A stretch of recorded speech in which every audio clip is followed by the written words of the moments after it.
board exited the closed session and instructions were given to the negotiator. That happened at 7:30 and we are now moving on to the open session. Let's stand up for the Pledge of Allegiance, please. A quick question on the closed session. So this is concerning the district manager, is that correct? As indicated on the agenda. Okay. I pledge allegiance to the flag of the United States of America, to the republic for which it stands, one nation under God, indivisible, with liberty and justice for all. Thank you. Moving on to item D, which is the agenda. May I have a motion to adopt agenda? So moved. Second. So we have, who did Bell first? Okay, thank you. All in favor? Aye. Aye. Item E is the consent calendar, and we will be discussing we actually should not be discussing consent calendar because it should be approved as in one clean sweep. If the board members feel that any items need to be pulled for discussion, they can request to do so. Other than that, may I have a motion to approve the consent calendar? Motion to approve the consent calendar. Second. We have motions. I'll take the comment from the public on the consent calendar. Anyone? Yes, I do. Okay, so I was looking through this. I noticed we paid somebody $800 for music in the park, and I assume she's represented by Bill Hansel and Hansel's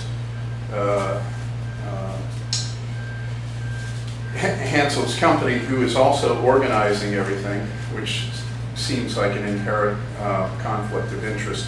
But first of all, I guess, is that true? Is she represented by Bill Hansel, and is that a typical amount paid to talent proprietors, music in the park? I don't know if this person is represented by Bill Hansel. She may have an agent that I'm unaware of. The questions regarding specific bills, it would be better served asking Tiffany off the record rather than asking the board, because I just don't have all the information in front of me to be able to answer your question accurately. But you would agree that it's a conflict of interest? I cannot agree with this because Really? I don't really know what we're talking about. If- I am not aware If whether he's this organizing person it and is also profiting from represented it. by Bill Hansel or not. Okay. Well, that we know that's true. It has been true in the past. Okay, that's all I have. Let's. Oh, sorry. You had. Thank you. So, yes, let's call the question. All in favor to approve the consent calendar? Aye. Aye. Aye. And we'll move to public comment. Not public comment. Open time for items not on the agenda. And nothing from Linda. Steve. Yeah. So, as you probably all heard, I was at the LAFCO meeting. Eric was also there, and he responded to a letter that I had submitted to LAFCO concerning some of the issues concerning conflict of interest, accounting irregularities, and accountability. I want to make you aware of that. I am certainly recommending that there be a significant reorganization of the Marinwood CSD, because it seems like we have all these problems and there's no incentive to fix them. I would hope that there would be, but I would note that the Little Hoover Commission has identified the types of problems with special districts, and it seems like we have a lot of those problems. And I urge each one of the board members to become involved in the this process with LAFCO. And I'll be happy to discuss anything offline you want on my criticisms and suggestions of how we could make the district more responsive to the community. Thank you. Given no other public comment, we'll move on to item G, which is district matters, starting with fiscal year 18-19 year-end profit and loss financial statements pre-audit, and we'll hand it off to the district manager. Thank you. I gave you a pretty detailed memo and some detailed notes at the end of the statement itself. I'm just trying to paint a clear picture. You know, from an operating perspective this year, we did very well in terms of cash management and revenues versus expenditures. I'm expecting a total net gain strictly for the year of about $885,000. Again, this is pre-audit. Obviously, the big contributors were taxes that beat expectations by approximately $100,000. Also, when you look at that $885,000, bear in mind that that does not account for the capital reserves designation that the board has of $100,000. It doesn't show up in a P&L because it is not actually an expenditure. So that should bring that down a little bit because we do place it in the budget just to use for exactly that, budgeting purposes. And then just by maintaining a positive cash flow and a good cash balance, we pulled about $44,000 in interest off of our funds held with the treasury account. So all of those are good. I did kind of give you, a little bit of a reality check note here at the end, going into talking about the district's long-term liabilities. While the numbers are big, it should be pointed out that our OPEB liability has actually decreased by almost $2 million, and that is due strictly to the starting of the OPEB trust, as well as the district's policy to do a minimum $60,000 contribution, so that not only changes the discount rate, but it also changes what the district has to offset. I actually expect that to go down more with the next full valuation, which will happen next year, primarily because we've limited to full-time positions that normally would be accruing OPEB benefits, as well as that we have been depositing significantly more, about 40% more than the 60% by depositing $100,000 every year into our trust fund.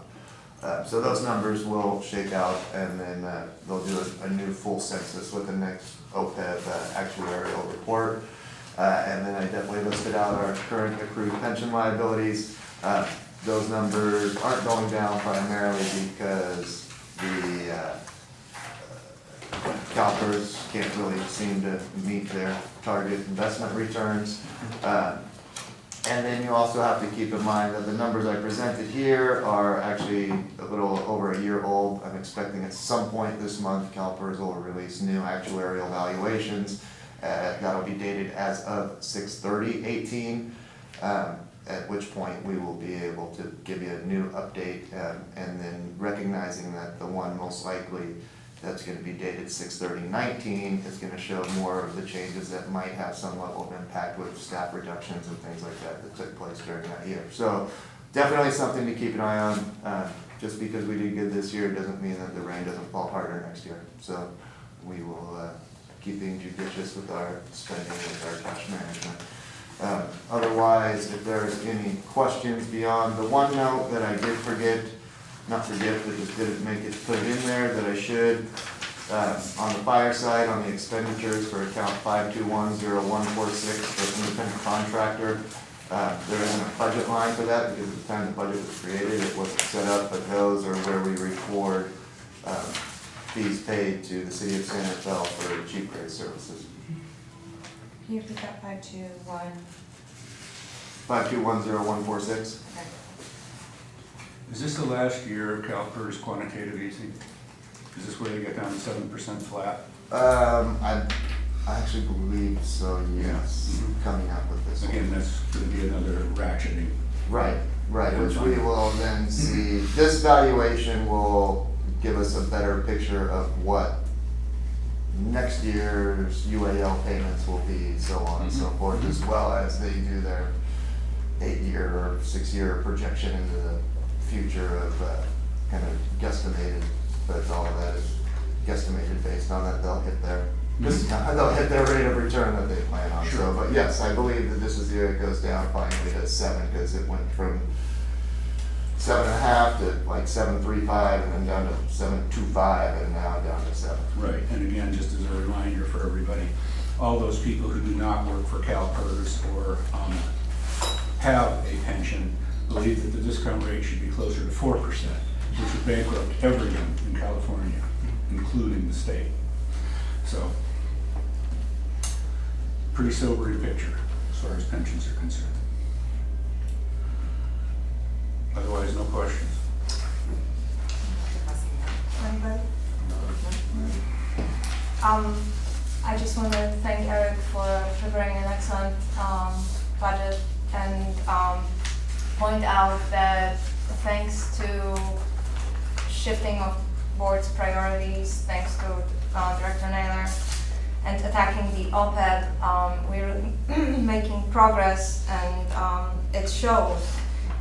Eric is doing a fabulous job managing cash for the district and doing everything he can to deliver these good results. However, the big animal of CalPERS we can't really do much about, and that's really what is our biggest headache. So it's not an action item. We don't need motions, but if there is nothing else from the board, I will take public comment. Yeah, I need some clarity on the independent contractor fees. So is this just Chief Gray's, what we pay for Chief Gray's? Under the fire one, yes. So it's $212,000. I thought it was $100,000 contract. Are you adding something else in there? If you look under the fire pages, it is, No, under the, I mean, it's a big budget item, and I'm just wondering what, if that's the only expense being captured there, $212,000 for the services of Chief Gray. no, the services, chief officer services was 64,213, which is listed on page 9, the top line under the fire department. Okay, what else is in the independent contractor fees? Rec contractors, Rec contractors, meaning what? if you're meaning people who come out and do rec classes that aren't employees of the district. Also within the independent contractor fees can be things like accountants or anybody else who comes out. And what about employees that work on the weekends or No. some of the other, well, like for example, the lifeguards doing pool or doing swim lessons, I know they get paid like $35 an They get hour. paid through payroll. Okay, and so none of these employees or contractors are getting retirement benefits or health benefits or anything else? Is that Not correct? through, not through the district.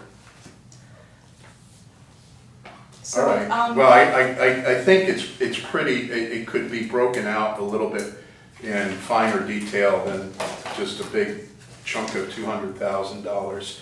And so if you really do want to be transparent, you need to break it out a little bit more so we can track expenses. But that's really all my comments.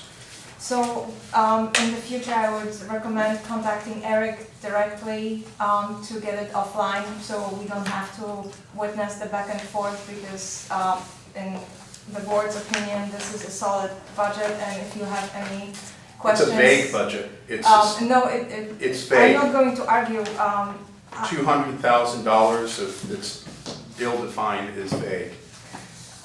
Again, the board meeting is for the board with staff. You can witness the meeting and For the ask public. questions, but it is not a back and It's forth called between democracy, you isn't it? and the district manager.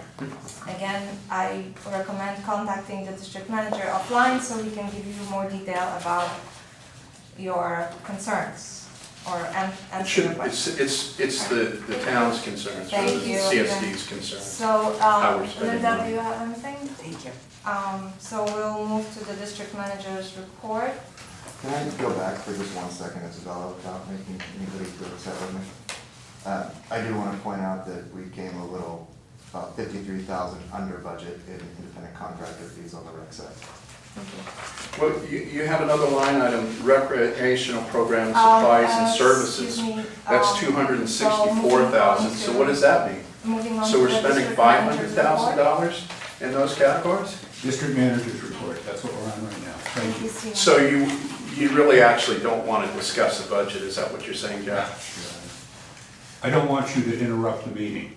You're out of order. I'm not out of And you're order, I'm trying to consistent. get some facts established so we can understand where money is being spent in this district. This is the reason I went to LAFCO and suggested a reorganization. Right. Because you're hiding expenses, you're hiding activities that you do not have a right to hide.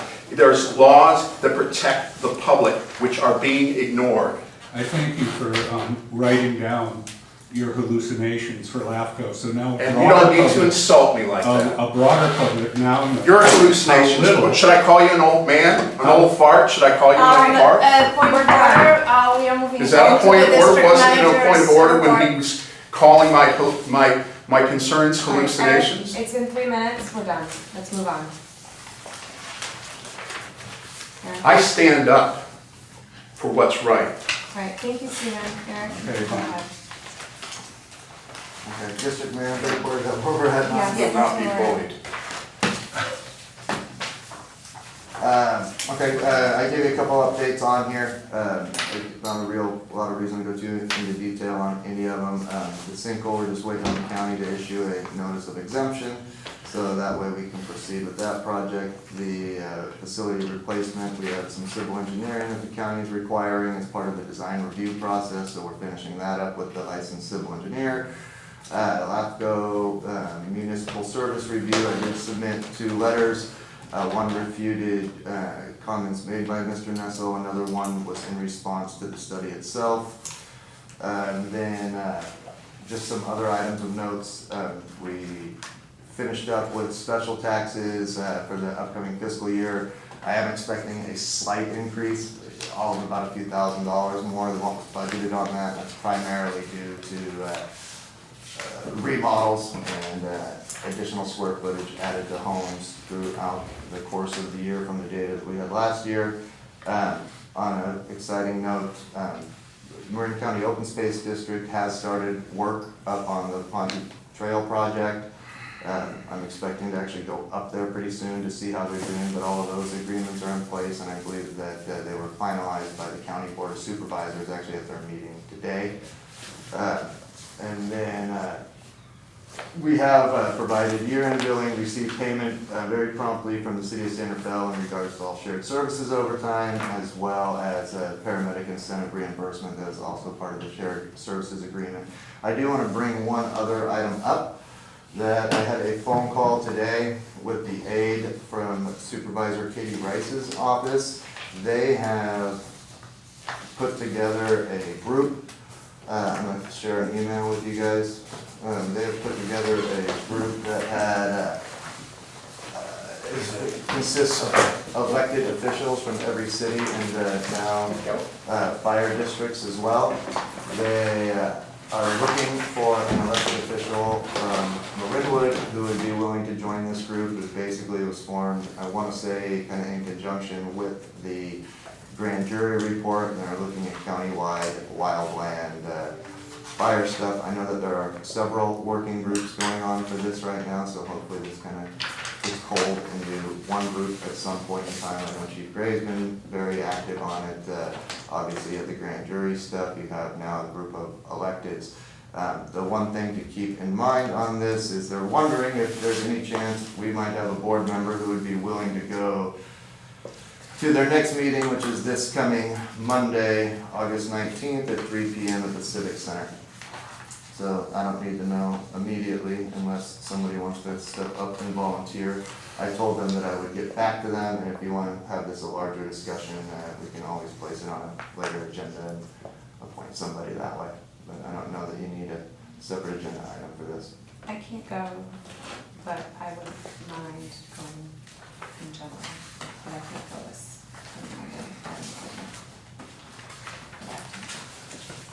Well, I don't have a day job anymore, so I don't do it.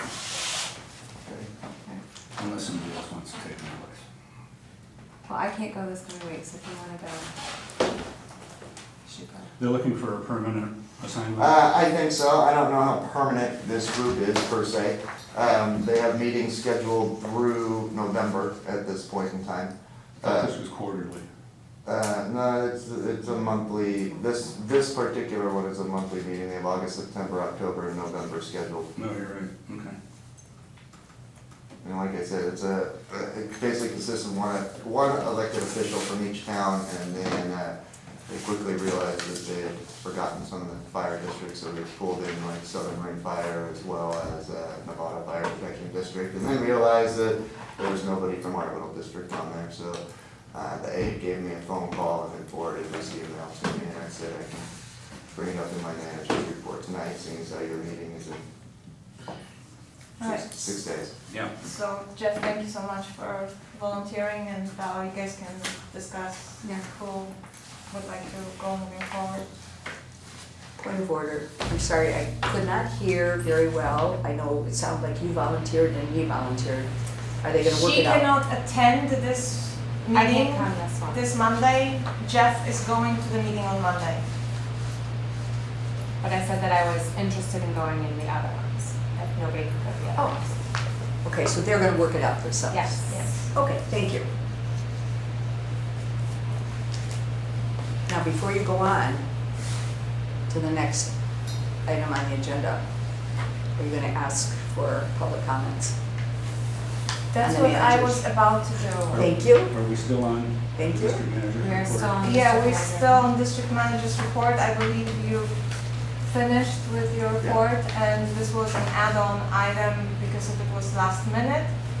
So let me just first see if there are any questions from the board. I have a comment. In attending the LAFCO meeting the other night, I appreciated much of what Sashi McEntee had to say at the end of the meeting with regard to questions that she asked of the consultant. But I would like to go on record as saying that I do not believe the CSD, the Marinwood CSD, should investigate or spend any time or energy investigating live streaming of our meetings.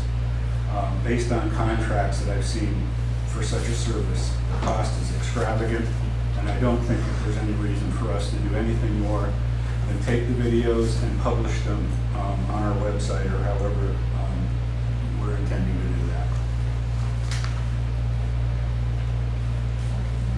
That's it, Jeff? Anybody else from the board? We'll open it to the public then. Comments on the district manager's report, please. Yeah, I do. Thank you. I only wanted to comment on the, where was it? Oh, the sinkhole drain kind of thingy project. I noticed that Geomorph Design is the consultant that has already billed us $36.75 for the JARPA consultation. And I also noticed that previously you had allowed up to $6,000 for the consultation. And I just wondered if this was going, I know I'm not gonna discuss, I'm just commenting. I was wondering if the $36.75 was all we have to pay for the consultation, and if there was any more to be done and any more that we're gonna have to pay for. And the other thing is I wanted to know how we can get copies of the plans and the applications from the consultation, from the Geomorph Designs. I believe the consultation results can be obtained from you. Yeah. If you so choose, and my understanding is that we paid for the consultation for the JARPA, but we did not pay for the construction yet, obviously. So the fees that you're seeing are just for the consultation for the survey. So far, right. And I can get the copies of the plans. It said up to $6,000 was for plans and applications. in June, back in June, that's what it said. And I'm trying to find out where I can get copies of the plans and applications. You can send me an email. Are they available online? You Yeah, can, just you can email. request them from Eric. Okay, thank you, that's it. Steven?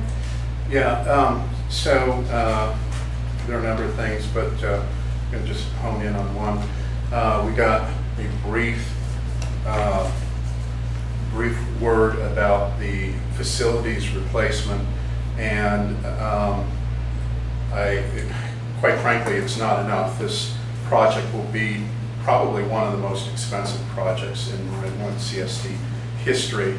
In, I believe it's February 2018 or 2017, I forget. We had 2 architects bidding on this. One was a very experienced architect who bid $13,000 he for the full project. He had much public works experience, and the second was an unnamed architect that turned out to be Bill Hansel.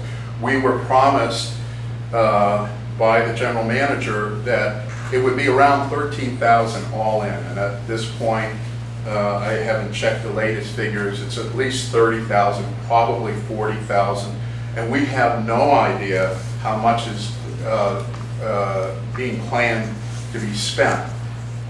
You guys are hiding information. You're hiding information from the public. It's very unethical, and it's going to come to bite you in the butt because it's not going to stand. We want to know what's going on.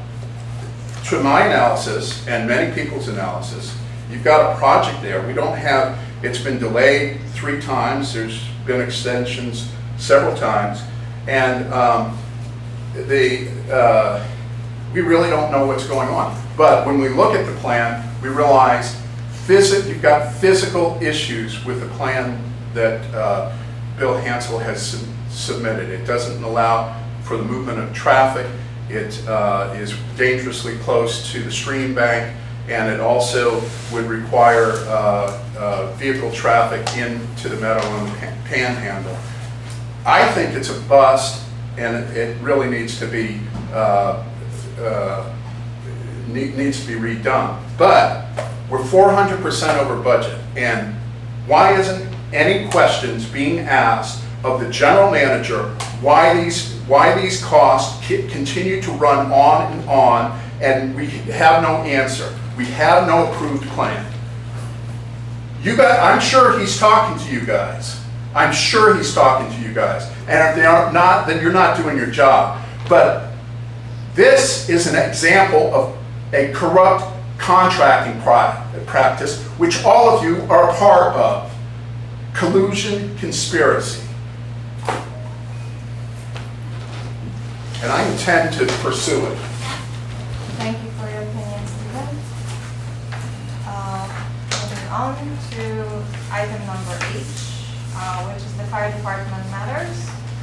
And we'll get chief officer report and activity summary verbally. Welcome, chief. Thank you very much. I'm glad to be here.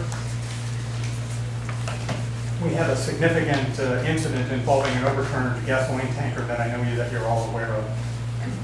It's unfortunate that the roadway, which is continuing to be evaluated by the county, that, whether it's a lack of instruction or information, it's certainly appropriately signed, but a gasoline tanker on its way to Point Reyes, unfortunately, 50-foot a trailer went off to the side.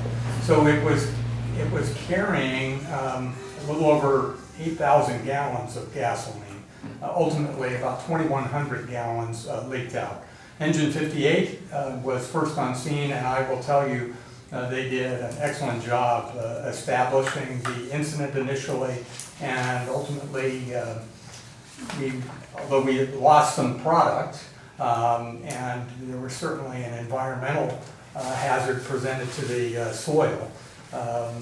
We had minimal injuries really to the driver, and an incident that could have been much worse and more severe was managed very effectively for about a 24-hour period. That was the duration of the emergency aspect of it, and obviously it's still going on, some of the cleanup work that's going to occur. And there'll likely be some follow-up now from the county. I think all of us read what's in store for continued evaluation of that roadway, potentially straightening it out. But your firefighters here deal with all sorts of accidents that occur on that roadway. There have been fatalities, there have been injuries, and it's certainly a trouble spot. So it's, I think if it wasn't on anyone's radar, it sure is now. And I'm just thankful that the incident was very well managed and a lot of cooperation, not only within this county, but other counties that assisted us. We had statewide resources assisting us to ensure that it was managed properly, and thankfully there was no fire or related explosion. And anytime you have that much, thousands of gallons of fuel outside of a vessel, it's really a recipe for disaster. So really proud of everyone. There were some minor injuries to firefighters relative to the exposure and inhalation for an extended period of the gasoline vapors, but everyone's okay. And certainly, as I told Captain Papanicolaou, that's one for the books. So we hope to not do that again and work towards preventing it in the future. But I was very proud of the work that they did on a very dangerous and threatening incident. I wanted to also mention that our volunteer firefighters assisted there in that effort, and which can be important for the extended duration. And our volunteer firefighters just recently did evaluations, and these weren't comprehensive where they actually visited with each homeowner, but they actually reviewed 2,500 homes in our area for the purposes of looking at defensible space. And we gave them some training and some categories to rank them with. And I guess on one hand, I'm pleased to say that out of that 2,500, there are about 250 of those that we think really need some significant follow-through and some work and attention.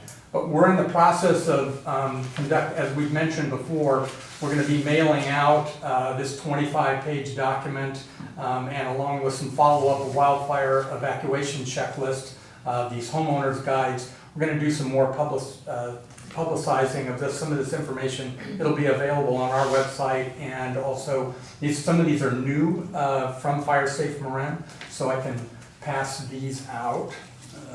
Thank you.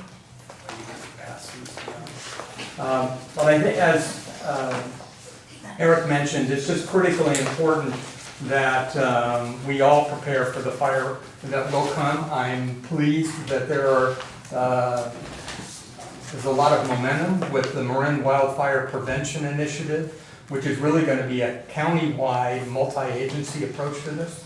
As I've mentioned before, we respond on a reactive emergency basis, but we don't at all on a preventative, proactive basis. And I think this is exactly what that's going to do. And we'll be able to leverage the resources of county-wide agencies to put focus and attention on what we need to do to better prepare for that emergency that will occur. So you're going to receive a presentation on that at your meeting next month, and we'll be looking forward to that.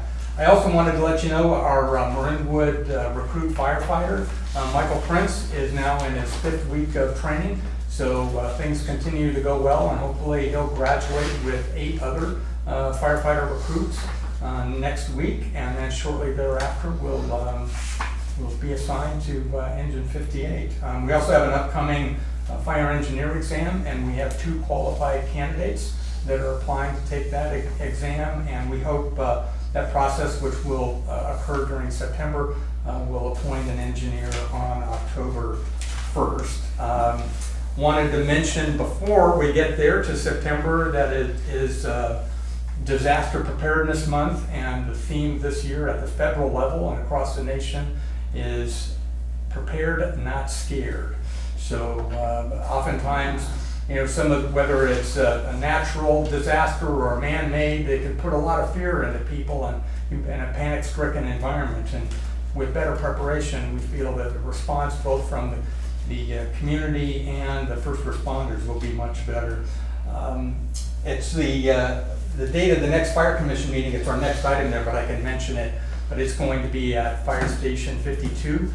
We held fire commission meetings, San Rafael Fire Commission meetings here in Marinwood in the past, and thought it would be appropriate for both the fire commissions to see the Joint Recruit Academy in operation, and where the Marinwood and San Rafael firefighters are there training and working together right from the start, and to also see the training, the level of training that goes on, and to see the facility. So they'll get a chance to get to see the training tower in operation, the classroom, and the new station that we all share. And I think you're aware of this, but Marinwood firefighters work there and are assigned there on shifts, just as San Rafael firefighters work here on occasion. So anyway, it's a great benefit, and I think the Fire Commission will certainly get to see that firsthand tomorrow afternoon. So it's at 3:30. At 3:30 p.m. And that's all I have. Thank you, Chief. Thank you. Any questions from the board, Chief? How did you guys select the 2,500 residences to go?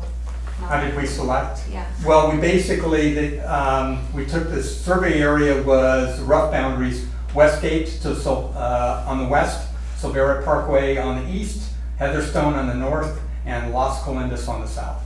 And we did every single improved structure in between. So this was our first pass at it, and we're going to be expanding those efforts. Okay, so not that way. Right? Okay.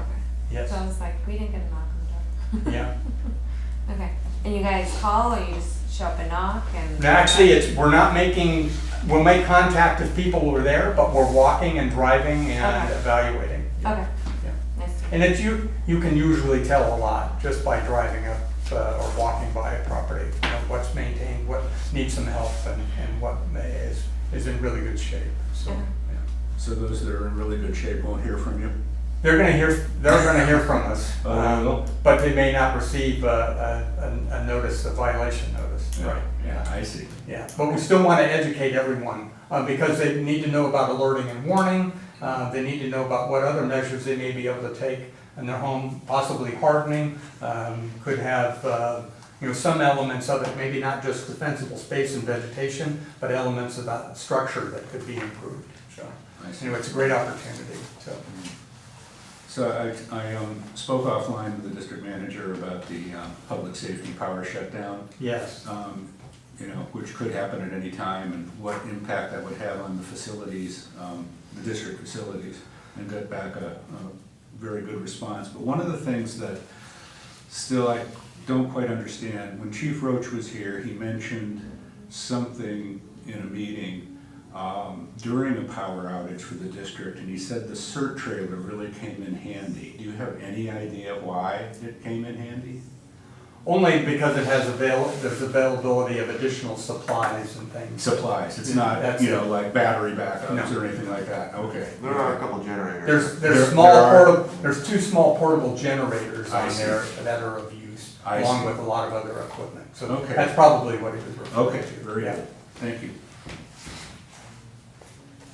Any other board members? No, I was actually just thinking along those same lines, Jeff, that if there's a survey done of, speaking of outages, and they're supposed to last 3 to 5 days long, people that are on, that would need emergency backup for oxygen and things Yes. like that, medical reasons. Yes. Do we have a survey of how many people in the area are subject to that? So there's, the answer to that, good question, there's two things going on. One, we're doing a survey, community-wide, and PG&E is also, if you haven't received, and I can read you the one I've received, I've counted 3 of them, individual contacts from PG&E, whether I have any special needs regarding the operation of medical devices when the power is shut down.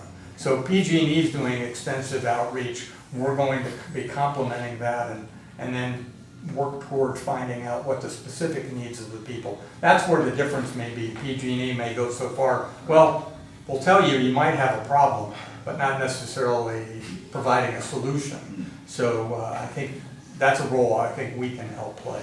Unfortunately, the numbers aren't as large as you might think from our preliminary information, but it's something we definitely need to find out about, because otherwise it's, you know, we're gonna have our hands full at the time, just dealing with all the other assorted issues, as reliant as everyone is on electronics and everything that all require power. Yeah, well, So you- communication is gonna be non-existent. Absolutely. So you have access to the PG&E data? Well, PG&E is not sharing their data yet, Okay. so we're working through a different path to try to gather up the same data.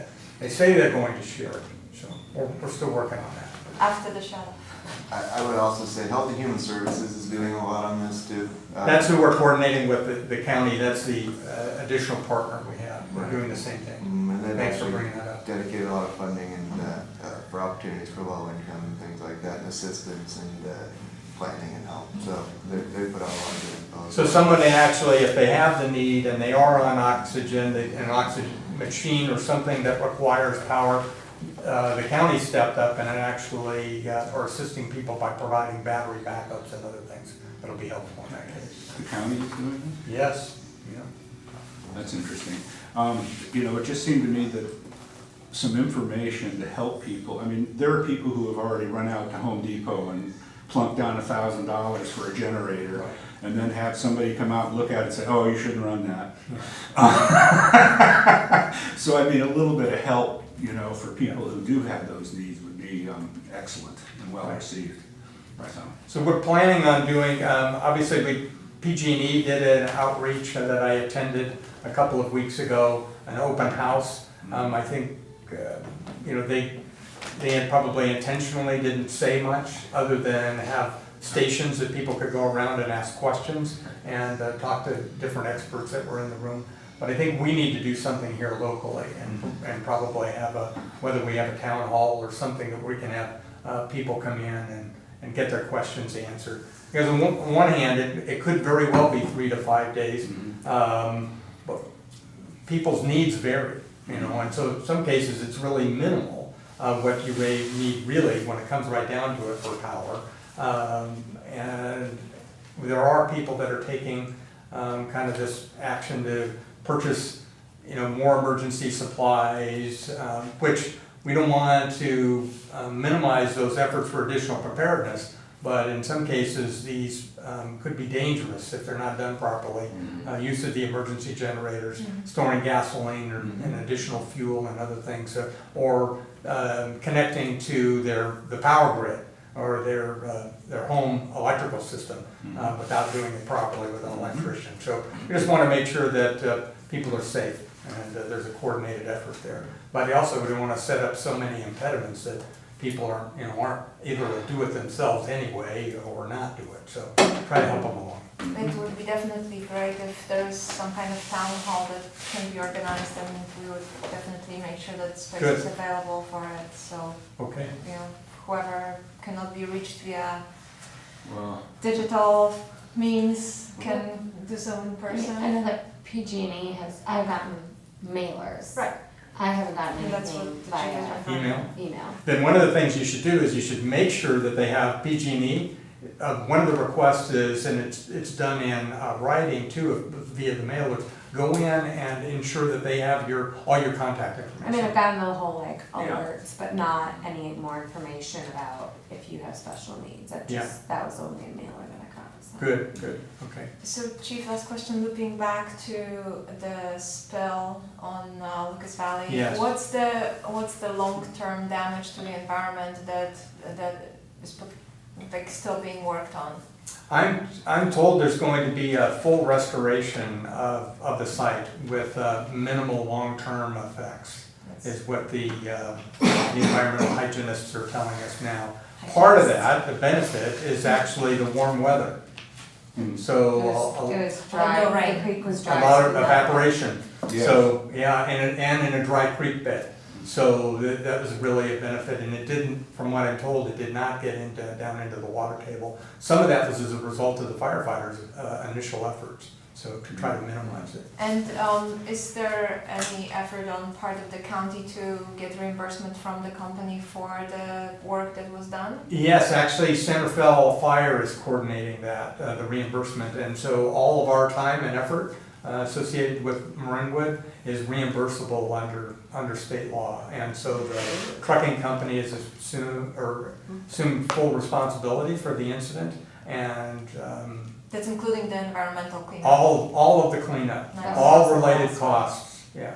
That's- I don't want to guesstimate, but it's going to be a very expensive incident. Yeah. Yeah. So like the kids can go in the creek? Cause I've told my girls they're not allowed in the creek until I hear. Okay.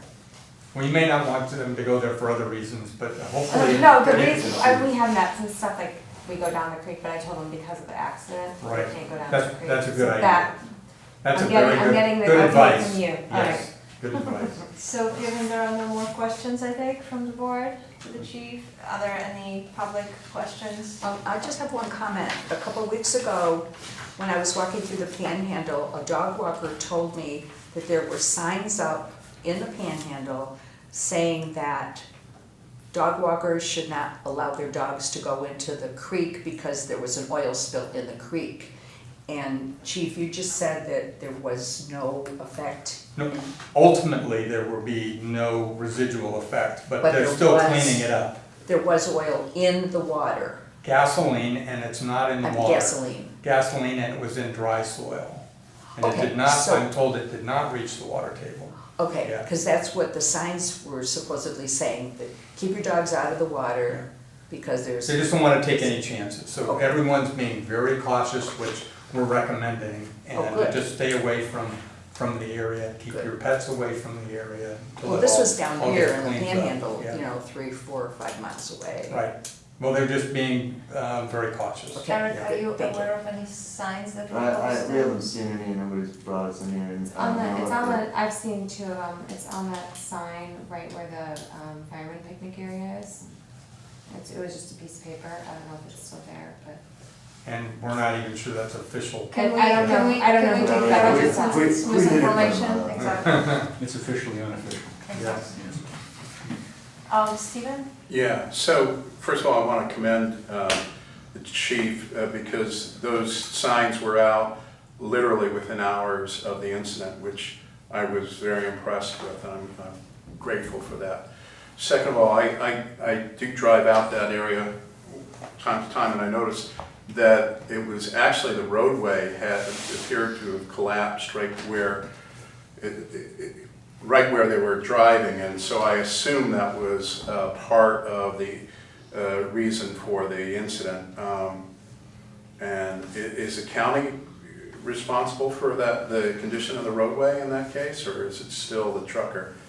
You don't know? Well, I know that the trucking company will be responsible for restoring the site Okay. completely, and that'll include the roadway. Okay. You may recall a couple of years ago, we had a similar incident on Sir Francis Drake. The roadway bed actually had to be replaced on an emergency repair. So in this case, the county will make sure that the roadway is restored as well. Okay. So the other comment I'd like to make is, even though it's a dry creek bed, it's still part of the Miller Creek It is. system, and you dump 2,100 gallons, which I think was in the paper. There's liquid flowing, and I find it kind of hard to believe that there was no gasoline leaked into the creek. I concur with you, though fuel tends to evaporate and it's not as bad as some kinds of environmental damage. So I'm crossing my fingers that we have a good outcome there, but I certainly wouldn't characterize it as minimal because I'm sure it's going to be significant up there. Yes. Yeah. Yeah. But anyhow, thank you for your efforts. Thank you. Thank you very much, Chief. Thank And just for the record, next Fire Commission meeting will be taking place at the Santa Fe Fire Department. Station That's 52 at tomorrow. 52 Union, August 14th at 3:30 p.m. Thank you very much. And so moving on to item I, which is the Park and Rec matters. we will be reviewing the draft minutes from the commission meeting on July 23rd. Do the board members have any questions? No questions from the board. Questions from the public on the commission meetings? Go ahead, Linda. Yeah, there was a comment in the minutes that I had made, and I was talking to the commission about my injury after tripping over that 2.5 inch uplifted sidewalk. Of course, the minutes don't really say a lot, but in the minutes, there was reference to the panhandle. And I specifically said that my injury happened on the pedestrian lane at Miller Creek Road. So that should be corrected. I didn't hurt myself at the panhandle. I hurt myself at Miller Creek Road. Thank you, Linda. Steven? Yeah, so I did get the video of the meeting. And actually, I did not see that meeting, but the meeting before, there were some extensive remarks on the panhandle as well as the replacement facility, which were not noticed in the agenda. And so they were Brown Act violations. It totaled roughly 20 minutes of talking. Now, I know you guys don't seem to think that that's important, but I actually do as a member of the public. I want to know what's happening with the parks.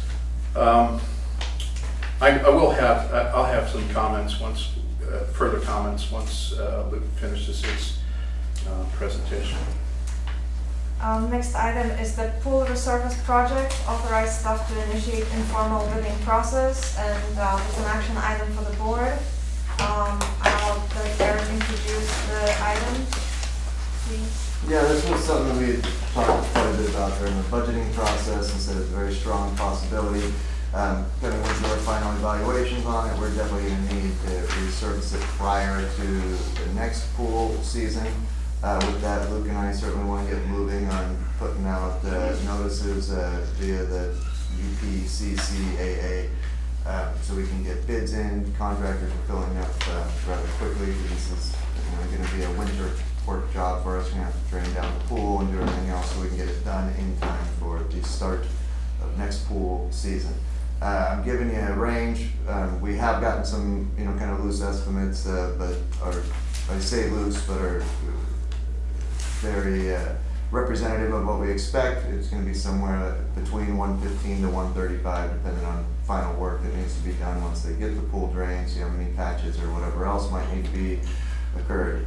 What I am suggesting here is obviously to authorize us to go into the informal bidding and to enter into contract for needed work at a cost not to exceed $135, and then I put a note in here, should bids come in higher than this amount, they'll be presented to the board for further consideration. At the end of the day, there's not a lot of companies who do this. I'm not expecting a lot of bids, but it'll go through the process as prescribed within the UPCCA. That one. So I broke down some kind of simple math. One of the things that we had talked about during the budgeting process was that I earmarked $55,000 for the community center kitchen, but that was really going to be based on if we actually had to do the pool or not. What I would recommend is that I'm going to present you with an amendment shortly down the road at a future meeting where we're going to pool the $55,000 set for that. We're going to add $135,000 for the pool resurface, or if we have final bids in by that time, whatever the actual cost is. Plus, it's going to be about $50,000 for the storm drain when you add in all of the fees from the county and the other environmental agencies and everything else. So, right now, the current budget actually is projected to have about a $440,000 net gain. You take out the kitchen and then add these other two, it'll reduce it to about a $310,000 net gain. As such, I would recommend we do this through an operating expense in the current budget and not look at some of the reserves that we've stockpiled for the last couple of years. Thank you, Eric. Questions from the board? Seems pretty straightforward. It needs to get done though, right? It it's. If we want to past continue time. allowing, having the pool open, it needs to get done. All right, make a motion. Technical questions, let's first do the public comment and then we'll have the motions. Do you want to do the technical questions? Usually we make a motion second and then we open it up. But, yeah, go right ahead. Do you have any questions? I just wanted to confirm that we have to pay for the whole drainage. We're not getting any money from anybody to help us fix the drainage, right? Oh, DPW is The out. storm drain, you mean? Yeah. I thought you meant like the drainage of No, the the pool. storm drain. No, what that's on us. For the time being. There's a couple cases floating around in Supreme Court that we're keeping an Okay, I just eye wanted to on, make but- sure that there was no new news on No. that. Okay, so just for the record, we adopted a policy recently that modified how we how we request bids for capital projects. And this is in following the Uniform Public Construction Cost Accounting Act. And this basically gives the board the ability to, or actually we already did give you the right to pursue projects up to $60,000 using public agencies, so the community's own resources, so our staff basically, and public projects in the amount of 200,000 or less, may use informal or formal bidding procedures set forth in section 22032B or C of the Act. And then anything over 200,000 must use formal bidding procedures. So Marinwood Community Services District is not the only district that follows this process. There are countless other agencies that have adopted policies following this act. This by no means is anything shady or inappropriate. It follows laws of this state. It means to expedite project delivery and minimize the expenses to the agencies. Can I add on to that? Yeah. To be clear, this will actually get posted and noticed through 4 different trade organizations and journals, 2 of them more local, 2 of them more state. Plus Luke and I know the small handful of vendors who actually do this, so we will send it to them directly as well. And then event that these guys are pretty specialized and aren't necessarily looking at trade journals like that, so we want to make sure they're aware of this need and they provide us a formal bid. Thank you for additional information. So having answered technical questions from the board, we'll open it for public comment and then go through the motions. Yeah, I'm sorry to ask again, but I'm not exactly sure. The district manager said that the pool is on us. I think that's what you said. Does that mean when you say on us, it's not Measure A? She was actually asking about the storm drain. If the district had to incur all of the fees for the storm drain. Okay, so the pool then is Measure A. I'm not recommending it as Measure A now. Oh, okay. And then when you mentioned posted in 4 journals, what was posted? Was it like a? Nothing has been posted in accordance with the bidding laws that fall underneath the California Uniform Public Construction Cost Accounting Act. For our agency, there are 4 different trade journals and organizations that you bid through for a job that falls underneath this costing threshold.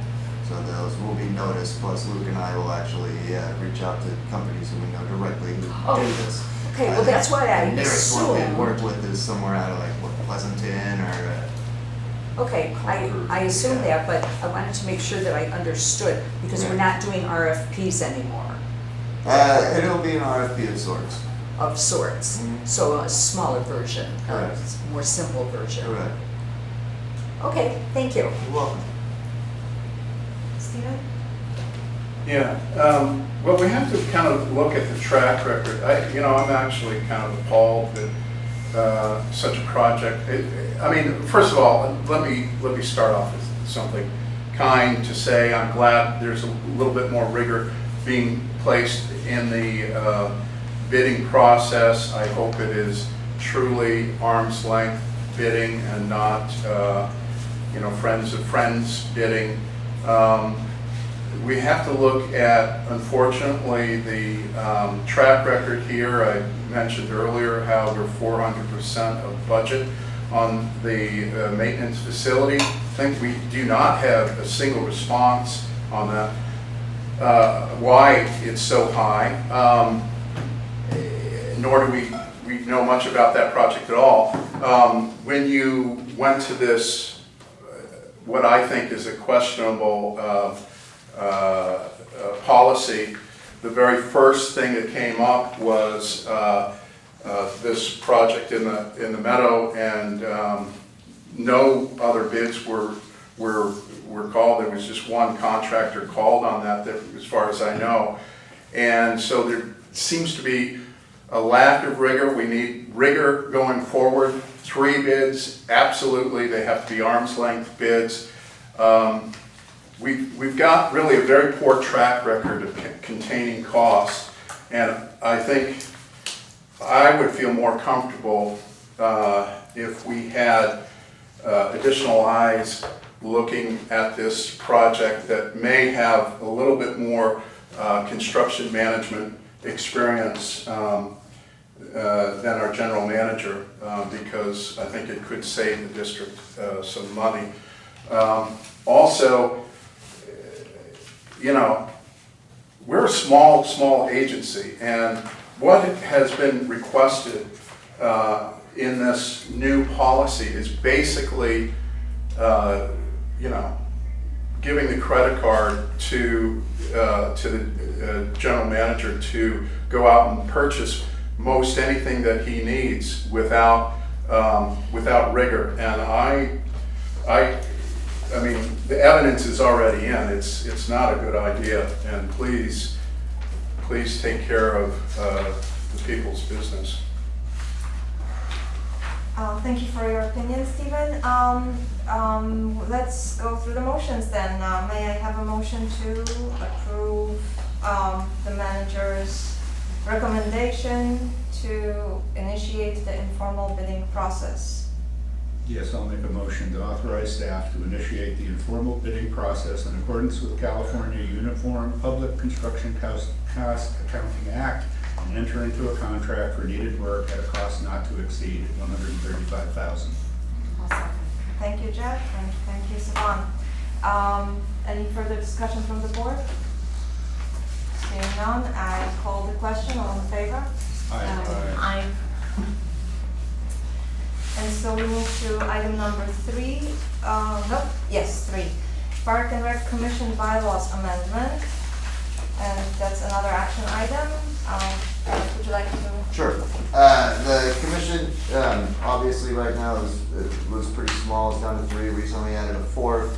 And these have been 3 kind of long-standing commissioners, and there was also some meetings that were missed. And one of the things that had come up through the commission was they really wanted other avenues besides simply going on tours or facility visits by which they might be able to learn about some of the district's needs from a staff perspective. So we brainstormed some of those, and then they wanted a little bit more leeway on if they felt tours or reports or presentations were what was most appropriate in any given year. However, they needed to do a bylaws amendment to make that, because the bylaws kind of specifically stated, as we're in here, inspect Park and Recreation Department facilities annually during summer months and develop a list of recommended improvements. So this bylaws amendment basically gives them the option of doing inspections, receiving reports, or doing all of the above, and it also doesn't limit it to happening during summer months. Especially when it comes to reporting, and that actually came as a staff request, because during summer months to be also putting together presentations and reports is asking a lot for staff that are already much more than chin deep in our single busiest time of year for the Park Department. All the commission has approved this bylaws amendment as presented to be recommended to the board for formal adoption. Thank you, Eric. And as a liaison to the commission, I did attend the presentation, and it really seems like a very viable alternative given the long term of most commissioners, and also the ability to look at the issues more long term rather than a random point in time. Can I add, the other thing that was also said too is, I mean, commissioners can always reach out to staff that meet us at any facility during any time, doesn't have to happen during a meeting, to learn more about what's going on with our parks or areas. Yeah. Any technical questions from the board? Not technical, but the idea behind this is to add a set of eyes to these potential improvements as opposed to replacing the Park and Rec going out and doing this. Is that correct? You mean in general of informing the Park and Rec Commission about facilities? Right, in other words, Of course. adding reports as opposed to eliminating their review, Correct. their personal review, correct? Correct. Okay. I understood it's just moving it so it can go anytime, it doesn't have to be during the summer. It doesn't have to be their reports, staff can come to them also and say. Right, but there or might they can go to not, staff. but that's why if you look at this, it's, of a and or. Yeah. They may decide as a commission not to do a particular facility visit and would rather instead receive a report and presentation on that. Okay, yeah. Bill, any questions from you? No, this is, again, straightforward, Okay. adding to the commission, basically. It gives them Gives more, them- it gives them more Options, options on how they can continue to learn and be educated about district facilities And some of the points were brought up that, maybe at some point discussing all tennis courts altogether might make more sense than Correct. discussing Correct, it tennis could be courts topical as here. opposed to geographical. Right. Yeah. Mhm. So how does one control the staff going out and doing these reviews? Is it going to be set on a schedule? Are they just going to be left to their own devices? What do you mean? I guess I'm not following. Okay. What's to say that the park staff is actually going to go out there and review these things for an improvement standpoint as opposed to a maintenance standpoint and generate a report? Well, the reports would be presentations that would be given to the Park and Rec. I understand Group. that. What's So, to say that they're going to even be done? Who's going to manage that? So there are pictures that are part of the presentation, and I then. guess I'm not making myself I clear. think I understand your question, Jeff. All right. Please. So, I think what is yet to be determined is exactly the schedule that we're gonna use moving forward, but this Mhm. last month, the Panhandle and Mini Park were chosen by the commission as the next site that they wish to see a report on. Mhm. And I can, put a report together and present it to the commission on that particular site. This next month, we'll do a different one, and then what is open-ended is whether we continue to do the site visits as have been scheduled, or the specific sites that we have historically visited Mhm. in this report form, or whether we can have the flexibility to change to, if the commission requests it, I could do a report on the status of all of the tennis court or all of the playground facilities, or the buildings or the turf, or whatever, we can do it by a category. So Okay. it's gonna be, I think, still in discussion, is from what I understand, what the commission is interested in hearing. Mhm. And they will give direction to staff to then report on the topic at hand. In the meantime, we're following the list that we have historically done the site visits of for me to Right. present to the Okay, commission. but there's some sort of schedule as to, the mini park and then the tennis courts, et cetera, et Exactly, cetera. just- It's it's a open question to- of who goes, the staff or the commission or both, basically. Is that?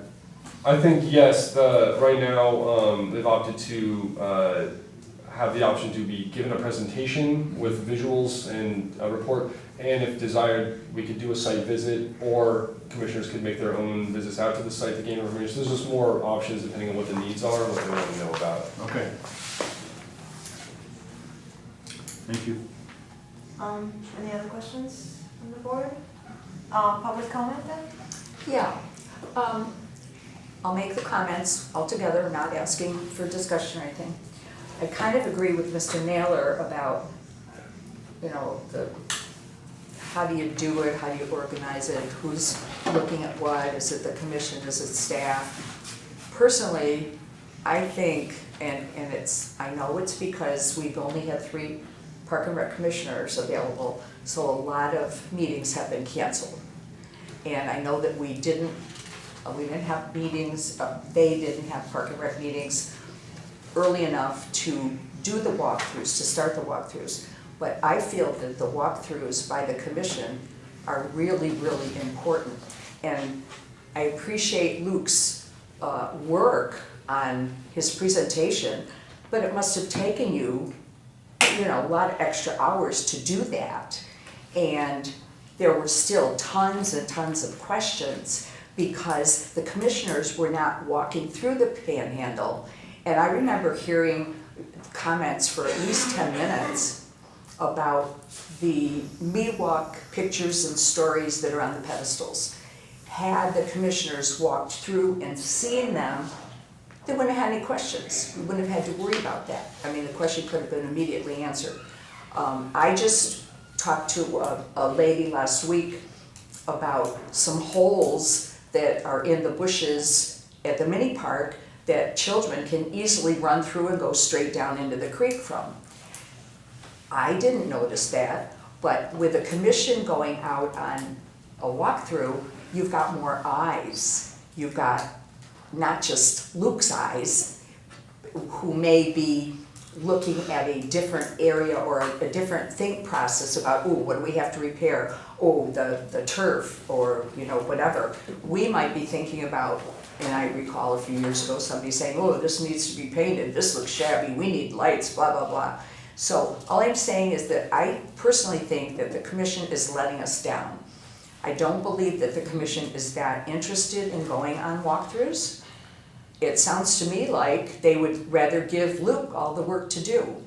And I don't believe that Luke is going to look at things the way 10 different people will look at them. And whether things need to be repaired, or whether things need to be enhanced, or whether they need to be eliminated, or why are we spending so much money on this when we don't need it, things like that. I just think this is I just think this is not a really good idea to cut way back on the commissioners not doing walkthroughs. I think it's a really, really bad idea. And I don't see any benefit from changing the bylaws. This bylaw change leaves things up in the air. Maybe and, maybe or. Well, who's gonna decide? How are you gonna decide whether it's, the wording here is something about as deemed appropriate by the commission? A lot of it is kind of wishy-washy. So I'm just saying, it seems silly.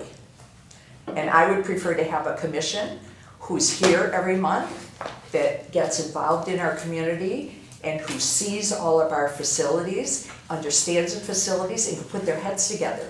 Not just one person, not just depend on Luke. That's a lot of work for him. Okay, Thank you for your opinion. Stephen?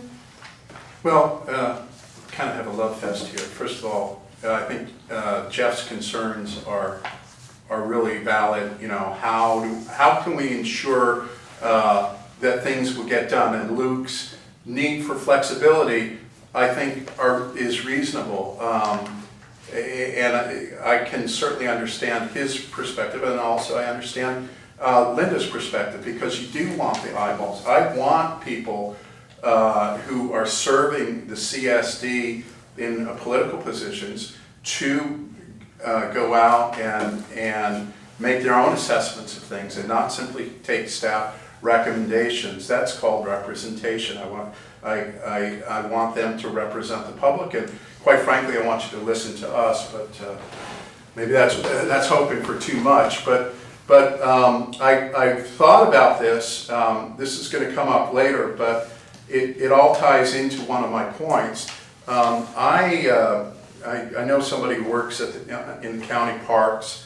I also worked in a park system in my youth.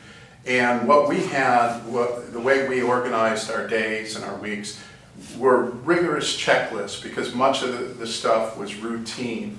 And I would suggest that there be a rigorous reporting function. I'm sure that the fire department operates this way, but I think the park department needs to operate this way from a managerial standpoint. Once we've got proper reporting, then that can provide the feedback to the community, what's being done. I'll just bring it up in a little bit. I know Luke's got a bunch of email messages about water fountains being broken. And when you think about it, we don't have that much land here, much parkland that we manage here. There's no reason why we should be chasing down problems, why we can't be more proactive. So where we can find the holes before people fall down and it becomes a problem, or find the broken pipes or broken drains before it becomes an issue. I think this is a managerial problem more than it is a staff issue or even a commission issue. The commission should be overseeing the activities. That's all I have to say. Thank you. And so we'll go through the motions. May I have the motion to approve the bylaws amendment? Motion to approve the bylaws as amended for Article 3, Commissioners' Responsibilities. Thank you. Is there a second? Hearing none, the motion fails. And so we need to, item number, and so for the record, we'll be going back to the commission with the information that the commission, the bylaws were not amended, and therefore, in-person inspections will have to take place. Sure, yeah, well, and they may want to come back and present to the board. I mean, I think, personally, I agree with the board's, or with the commission's recommendation, and I also recognize the experience of the people who are on the commission, with the former park superintendent from the city of Santa Fe, as well as another person who worked in parks for the city of San Francisco for many, many years, and now serves as a senior open space planner, and I think they do have a lot of thought that goes into this, and I don't agree that this gives them the opportunity to just say, oh, we're just not going to pay any attention to that. I think they wanted additional avenues, and also felt that the tours and inspections didn't provide a lot of value. So. I think that the language of the amendment might be polished a little bit to make sure that there is engagement of the Park and Rec Commission, as well as the staff, and we could probably move forward with it at some time if that language is changed. Okay, well, I'm open to giving them suggestions. Understood. And so we move on to item number I4, which is the recreation and park maintenance activity reports. And that's not an action item, so we're reviewing. And I don't think Luke has to read what we all reviewed. I'm sure he'll be happy to answer questions that the board may have. Anyone? With regard to Victor, when exactly is his departure date? I believe it's August 30th. Oh, so it's not September, it's the end of August? Yeah, basically the end of August, early September. I see. Yeah. Is there anything planned for him? There is, yeah, internal. He didn't want anything. Oh, no snicking board members, huh? I believe not. So, yeah, there will be a staff get together per Victor's request before his departure date coming up. So I see. Okay. We'll honor him. Fair enough. We'll listen. Absolutely. Anybody else from the board? No. Along the lines of the water fountains being constantly plugged, Yes. constantly being worked on, is there a way we can get rid of them? The water fountains? Yes, Yeah. taken out in total Well- to get alleviate We'll have a look at it. constant maintenance. I'm not sure that I'm ready to abolish the water fountains altogether from our facilities. The crew is used to unplugging clogged water fountain drains. People sometimes feed their dogs in the water fountains. Kids throw sand and dirt in them. It's a normal part of parks maintenance that parks employees all over are familiar with. So it's just part of the normal routine, and we do get complaints from certain people more than others, but it's a constant, something that we deal with. So, no. I think given the number of children that are here during summer months for summer camp, it's, How many do you know use the water fountain? Most bring water bottles. Almost everybody in the park has a water bottle. I don't know. If No. and they get refilled, and I think it's one of those things that I'll leave it up to the staff to maybe make a call on how they deal with water fountains. Water fountains Maybe are better than 7,852 plastic water bottles. Or maybe possibly To be figure out recycled. another way. Yeah, recycled. To have the Any, cover, who knows? There's probably another, these water fountains are pretty old, and I'm sure there's some new designs that possibly have a better way to prevent some of the clogging, and something we can definitely look into. It would be costly, but Yeah. in the meantime, the complaints about the clogs seem to be coming from one individual in the community, and we address it as often as we can. And so, it seems like if there's a real problem, we definitely can address it. That I think is yet to be determined if there's a real problem.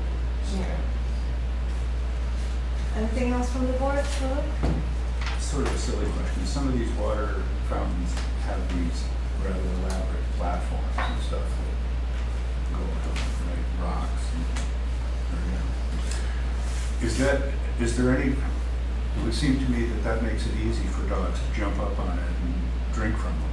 Is there any design change that could be made? Or could there be a lower spigot for dogs so they're not hopping up on the one that's used by human beings? there are a lot of design options for sure, and we have to look at different water fountains that have the lower spigot on them. I mean, like I said, these are pretty old, and maybe we're due for an update, but yeah, that's something we should Just definitely address in the future. Never thought of it before until tonight, but, okay. Public comment? Oh, I would just like to thank Luke for keeping the water fountains, because I have to drink out of them. And I know a lot of elderly people who walk through the park that get dehydrated very easily, and you could kill some of us. Oh, maybe you want to do that. I use the water fountain also. Yeah, but thank you for keeping the water fountains, I appreciate that. Stephen? So what is there, 4 water fountains in our entire district? We have 3 staff plus a manager, and even the notion that it would be entertained that you get rid of the water fountain. I mean, thankfully the majority of the board has a good sense to keep it, but I really would like you to consider that conversation. Now, the fact that one person is taking the time to repeatedly ask about the water fountains does not mean that person is being difficult. That person understands, and actually I could tell you who it is. You probably, I don't want to say if you're not talking about, he has a military background. He understands maintenance, and this is the kind of thing that really should be part of regular maintenance, like emptying the trash.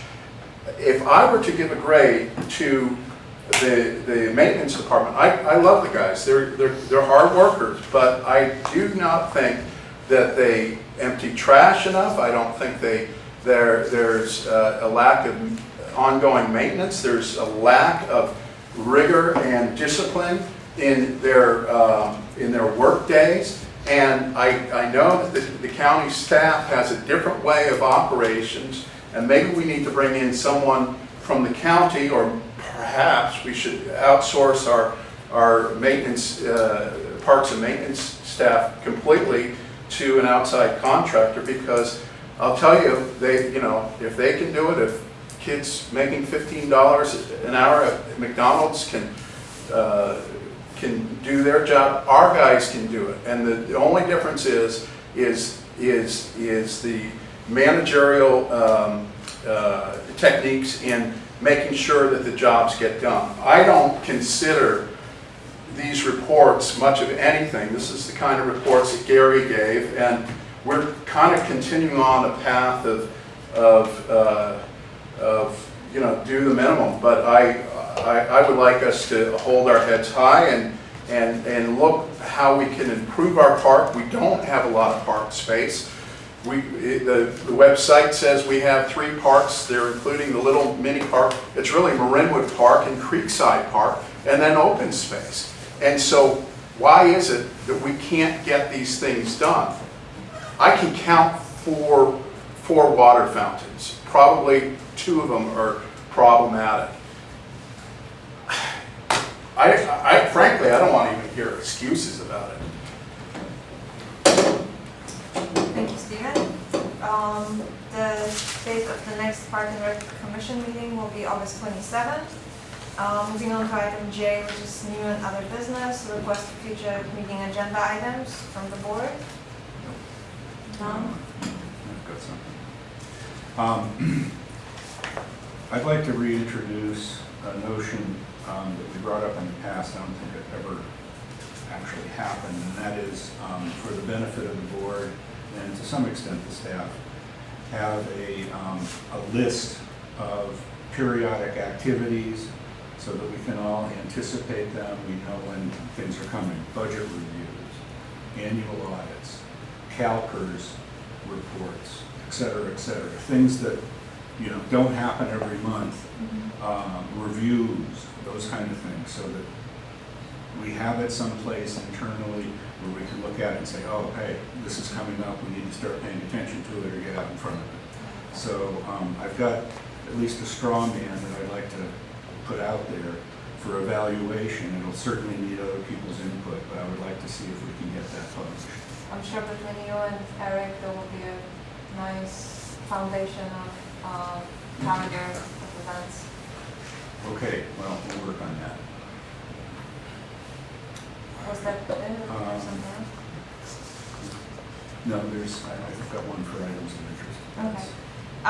I would like to suggest or inquire if board would be interested in more of a strategic exercise of a long-term plan of, you know, where do we see Marinwood CSD going in the next 5-10 years or even longer? What kind of a role do we see for the CSD? What kind of spatial planning should there be taking place? What kind of programmatic evaluation should be undertaken? Just wanted to see if there is any interest. That would have to be a public meeting. Yes, it would be, you know, part of maybe our board meeting, so we can at least understand what kind of structure we want, and then as we hash out the details and go into the meat, we would have public meetings.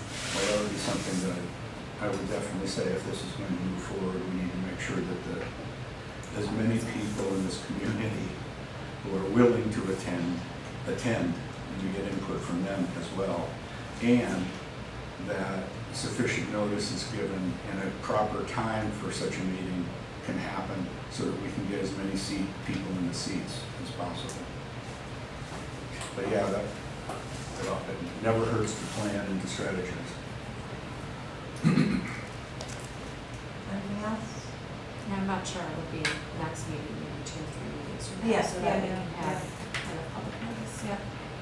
No, again, like, at first I would present to the board just the bullet points of areas of attention. Okay. And That sounds good. nothing else from the board? Okay, public? Can you go, do you have something? Yeah. Okay, because I'm sorry, I missed something, so I need to go back. I can wait until after Stephen. Okay, Stephen? First of all, I just want to say I like Jeff's suggestion of having a list of upcoming items, and I also like Isabella's suggestion. However, I would say open it up to the community, because after all, you're not going to be sitting in that seat forever, and it's something that the whole community should take an interest in. Who knows how many people will get to participate, but it's certainly appropriate to discuss the future with the entire community. Lastly, I want to suggest that you do something on transparency. Jeff brought up a point about streaming, web streaming, and I understand where he's coming from. You can spend a lot of money with outside companies to web stream. However, as you know, I have the technical knowledge and I publish all these meetings. So to start with transparency, it's very easy. You just simply upload the meetings to YouTube. It's free, and it really doesn't take that much time. If anyone needs some training, I'd be happy to train them.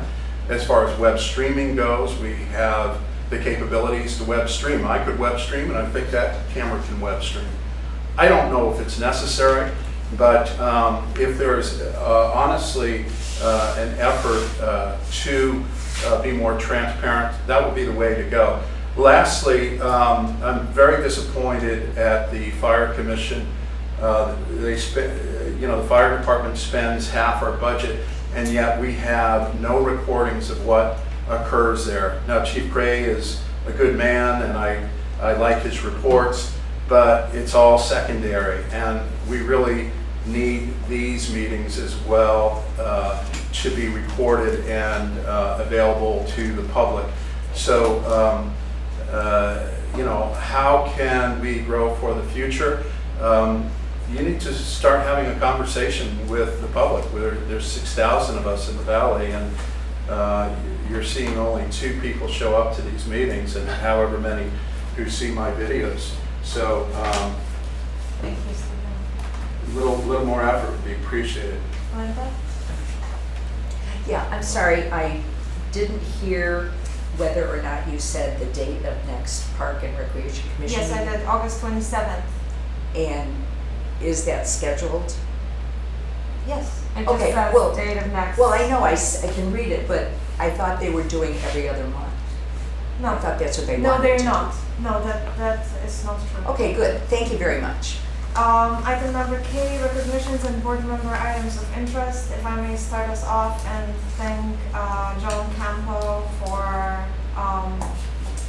working with the county and giving us constant updates on the project of the Ponte Trail. I think it's a tremendous benefit to Marinwood community. So thank you, Joan Campo. Shout out. And I just wanted to recognize Victor again for 24 years, longer than I've been here, but it's a long time to be part of the community, and just wanted to thank him again for all his work. It's too bad that we won't be able to recognize him in a lasting way. For his request. Anybody else? I have an item of interest. I'll pass that out. Let me take a couple. This is an update on the Marin Emergency Radio Authority. Linda? These should be coming out monthly, and I just wanted to make sure the board and staff was aware, or at least had the opportunity to look at this short or brief status report. The first item is about a change order, which was to add multi-protocol label switching technology to MIRA. This is something that was introduced at a late time. There are lots of reasons why this makes a tremendous amount of sense, but it's also expensive technology. One of the major benefits of this is when things go wrong within the system, you don't have to go out and visit a tower. You can actually do a lot of remote access and fix the things. Multi-protocol label switching also enables video and other types of information to go across the lines. So again, that's something that they're looking at. It's taken quite some time. There are definite benefits. There are also costs. The environmental impact report continues to, I would say, crawl forward. It's behind. Every month there's a little bit of movement, but not completion at this point in time. When that report eventually completes, and by the way, the August meeting for MIRA governing board was canceled due to lack of any further information. It'll probably push out to September before we actually get our hands on it and they can start to open it up for public comment. In the meantime, the MIRA board has done significant amount of outreach to communities to make sure, or to hopefully make sure, that there isn't a lot of questioning and concerns. In other words, they try to get out ahead of this as much as possible. I talked to Chief? No. Senate? Chief Senate? Okay. Who is, I guess, been, at least gave me the impression that San Rafael is helping to make sure that we're taking an inventory of our radios as we look forward to the new radios coming out, some of which could actually be put in our hands ahead of time, and do all of the inventory for the new administrator, Laura Griffin. So those are things that are happening right now. Again, unfortunately, there is no August meeting, so there'll be nothing to report at the next board meeting. That's it. Yep. Anything else? Can I ask you some questions about MIRA? Because it really actually should have been part of the meeting. Is it to the board or is it to? I want to understand what MIRA, it's not just the fire department, it's also the police agencies that use this system as well. Yes. Right? So there's, I imagine, video surveillance capabilities, roadway condition capabilities, probably wildfire. I mean, there's a lot to MIRA than just a radio set. Well, I believe it's primarily to make sure that all agencies in our county, including now transportation agencies, can get on groups and share information in an emergency situation. So it's all, but what I'm saying is, it's a surveillance network as well as a communications network. I don't know that.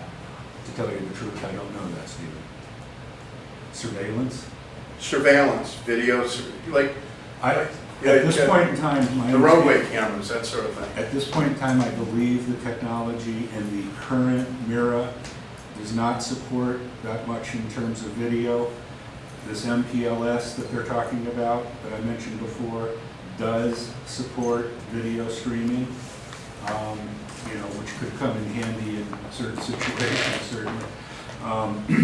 But that is part of the next, or considered as part of the next gen system, which is still pre-designed at this point. Well, I'm going to be suspect that it's.